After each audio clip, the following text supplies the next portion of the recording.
বদ্দা is back. Yes, বাংলাদেশের বিনোদন জগতের সবচেয়ে আলোচিত নাম, রেকর্ড সৃষ্টিকারী ওয়েব সিরিজ যার নাম হচ্ছে মাইসেলফ এলেন স্বপন। সেই মাইসেলফ এলেন স্বপনের সিজন 2 আসতে যাচ্ছে চরকিতে এই ঈদে। বাংলা ওয়েব সিরিজ সিন্ডিকেটের একটা ছোট্ট ক্যারেক্টার যার নাম ছিল এলেন স্বপন, সেই এলেন স্বপনকে নিয়ে পরিচালক শিহাব শাহীন ফুল ফ্লেজ একটা ওয়েব সিরিজ বানায় যার নাম হচ্ছে মাইসেলফ এলেন স্বপন। এবং সেই এলেন স্বপন যখন মুক্তি পায় বাংলাদেশে ইতিহাস সৃষ্টি করে, এমন ভিউ হয় যা কিনা রেকর্ড সব ভেঙে দেয়। সেই এলেন স্বপনকে ঘিরে কমিক্স হয়েছে, গল্প হয়েছে, অনেক কিছু হয়েছে। এবং সেই এলেন স্বপন চরিত্রে অভিনয় করেছিল আমাদের নাসিরউদ্দিন খান। এবং সেই এলেন স্বপন পার্ট 2 আসতে যাচ্ছে এই ঈদে। এবং এখন কিন্তু বলতেই হচ্ছে 2025 সালের ঈদ উল ফিতর পুরোটাই থাকবে শিহাব শাহীনময়। একদিকে তার চলচ্চিত্র বের হচ্ছে দাগি, যেখানে আফরান নিশোত মূল ভূমিকায়, আরেকদিকে চরকিতে ওয়েব সিরিজ মুক্তি পাচ্ছে যার নাম হচ্ছে মাইসেলফ এলেন স্বপন পার্ট 2।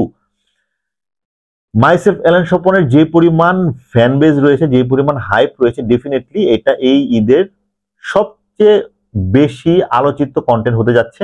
এবং আমার একটা জানি কেমন সন্দেহ হচ্ছে যে শিহাব শাহীন ভাই একই সময়ে দাগি মুক্তি দিচ্ছে যেটা সিনেমা হিসেবে, আরেকটা হচ্ছে মাইসেলফ এলেন স্বপনের মতো বিখ্যাত একটা কন্টেন্ট যার পার্ট 2 আনতে যাচ্ছে।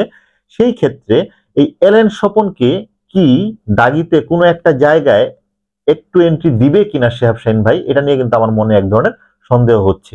যদি এলেন স্বপনকে দাগি সিনেমায় কোনো একটা চরিত্রে বা কোনো একটা ছোট সিনে পাওয়া যায়, তাহলে সেটা কিন্তু হবে বিশেষ কিছু এবং এক ধরনের ইতিহাস তৈরি করবে বাংলাদেশের সিনেমার ক্ষেত্রে, যেটা কিনা একটা ওয়েব সিরিজের থেকে একটা ক্যারেক্টারকে এনে একটা সিনেমাতে এন্ট্রি দেওয়া হতে পারে।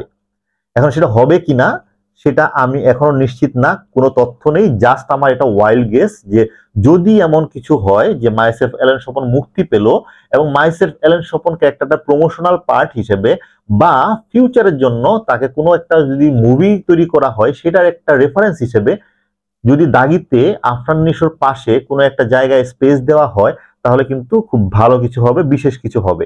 এবং সেটা কিন্তু এই এলেন স্বপনকে পরবর্তীতে আমাদের চলচ্চিত্র বা বিগ স্ক্রিনে জায়গা করে নেওয়ার জন্য একটা প্রথম স্টেপ হবে।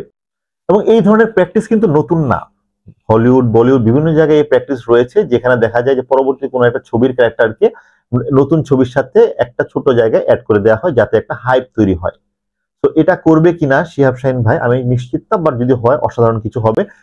বাট সবচেয়ে বড় কথা হচ্ছে এলেন স্বপন ফিরে আসছে সিজন 2 তে, সে 400 কোটি টাকার হিসাব নেওয়ার জন্য আসছে। এখন এই সিজনে কে কে থাকছে আর অন্যান্য কাস্টিং এ সেটা কিন্তু এখনো রিভিল করা হয়নি। খুব শীঘ্রই হয়তোবা আগামী এক সপ্তাহের ভিতরে হয়তোবা টিজার মুক্তি দিবে, পোস্টার মুক্তি দিবে। জাস্ট এটা একটা কি বলবো, এটাকে একটা মানে জাস্ট ইনিশিয়াল বাস তৈরি করার জন্য একটা পোস্ট দেওয়া হয়েছে। নিশ্চিত যখন ট্রেলার মুক্তি পাবে তখন আসলে আরো বিশেষ কিছু পাওয়া যাবে, আরো ডিটেল পাওয়া যাবে যে কে কে অভিনয় করছে এই সিজন 2 তে, কে কে থাকছে, কে কে হারিয়ে গেছে।